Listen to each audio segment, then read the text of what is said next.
इस समय समाज में आरक्षण को लेकर के काफी ऊहापोह मचा हुआ है।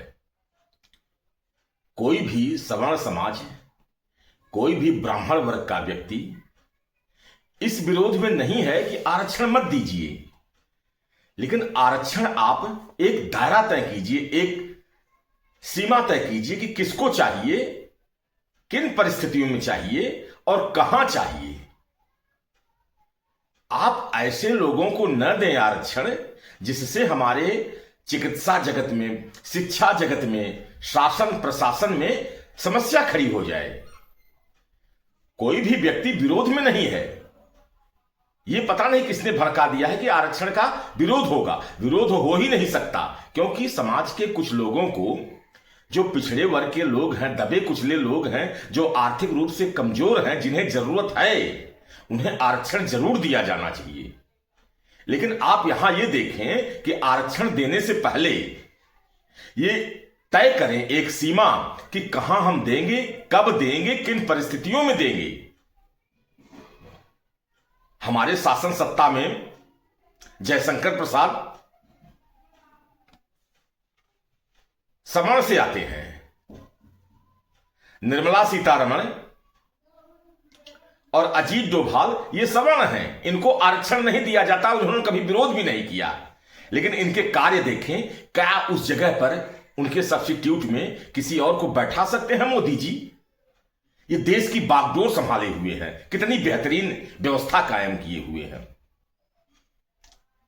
अब बताइए, ये सवर्ण से आते हैं और एक तरफ हम ये कहना नहीं चाह रहे हैं, समाज के लिए गलत मैसेज जाएगा कि आप चरणजीत सिंह चन्नी जो पंजाब के मुख्यमंत्री थे, वो आरक्षित वर्ग से आते हैं और उनकी सोच पे तरस आता है कि मुख्यमंत्री का कार्यकाल जब तक रहे वो शाम होने से पहले खुद के परिवार को, समाज के कई लोगों को लेकर के एक छोटे से हौद में हालेलुया हालेलुया करते नजर आ रहे हैं।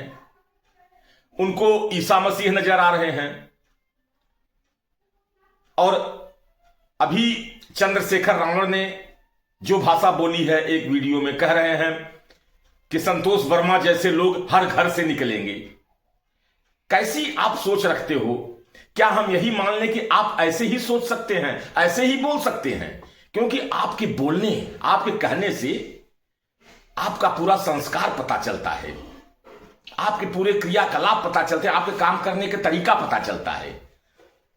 संतोष वर्मा आईएएस अधिकारी आरक्षित वर्ग से आते हैं और वे कैसे शब्द, कैसी वाणी का प्रयोग कर रहे हैं। CJR गवई जो एक जज हैं, मुझे कहना नहीं चाहिए, मेरी न औकात है न पहुंच है, लेकिन हम बता तो सकते ही है ना, इशारा तो कर ही सकते हैं कि एक जज होकर के वो हमें क्या कहना चाह रहे हैं कि एक याचिका, जो याचिका करता है लेकर गया है, अगर कह रहा है कि भगवान विष्णु की मूर्तियां विखंडित हो गई हैं, उसे बनवाने के आदेश पास कर दीजिए, तो आप मजाक कर रहे हैं। उस कुर्सी पर बैठ करके आप कह सकते थे कि हां, आदेश हम पास करेंगे और कोई पास करेगा या आप लोग बनवा लीजिए, सिंपल भाषा में कह सकते हैं।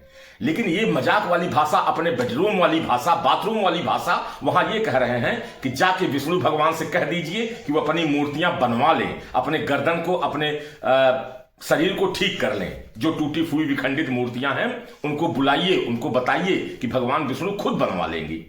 ये एक समाज को आप क्या मैसेज देना चाह रहे हो? किसी और दूसरे धर्म को ऐसी भाषा बोल के देखिए और बता के देखिए। हम क्या कहें ऐसे लोगों को कि आप ठीक है, आप जज हैं। जब सामने सिलेक्शन ही आपका इस वे से होता है, इस बात से होता है कि पूरा समाज जो चाहता है, जो सोचता है, उसकी आप उसके अधिकारों की रक्षा करें। हमारी सेना में, मैं भारतीय सेना का हूं, उस सेना में एक लेफ्टिनेंट ने अंदर मूर्ति पर पूजा करने के लिए, वो ईसाई धर्म से रिलेटेड थे, जॉर्ज समथिंग कुछ नाम था उनका, उन्होंने मना कर दिया कि नहीं, मैं उस धर्म का नहीं हूं, भगवान की पूजा नहीं करूंगा। भारतीय सेना ने सब कुछ छीन लिया उनका, फिर से उन्हें सिविलियन बना दिया गया।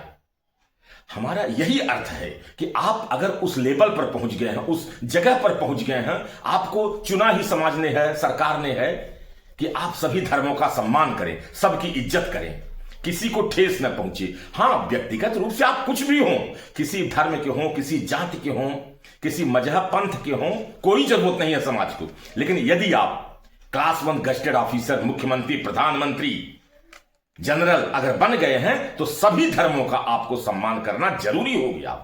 अब आप नहीं कह सकते कि हम उस धर्म के हैं तो हम पूजा नहीं करेंगे। आप अपने धर्म के भगवान को ऐसे बुला लीजिए, अपने ईश्वर से ऐसे बात कर, ये क्या चीजें हैं? आप क्या कहना चाह रहे हो? हम तो उस ईश्वर को, उस आस्था को बस प्रणाम करते हैं कि ब्रह्मांड में जो शक्ति है, जिस सत्ता ने हमें सब कुछ दिया है, हम उसका अपमान कर ही नहीं सकते, किसी भी धर्म का हो, हिंदू, मुस्लिम, सिख, ईसाई, यहूदी, कुछ भी धर्म हो। तो आपको उस जगह पर जब चुना गया है तो आप कैसी भाषा का प्रयोग कर रहे हैं कि भगवान विष्णु को बुलाइए, अपनी मूर्तियां ठीक कर? ऐसे कैसे हो सकता है भाई? आप बताइए, अमिताभ यश जो एटीएस के हैं, उत्तर प्रदेश के, कितने सातिर और खतरनाक हैं, जो सवर्ण से आते हैं, राजपूत हैं।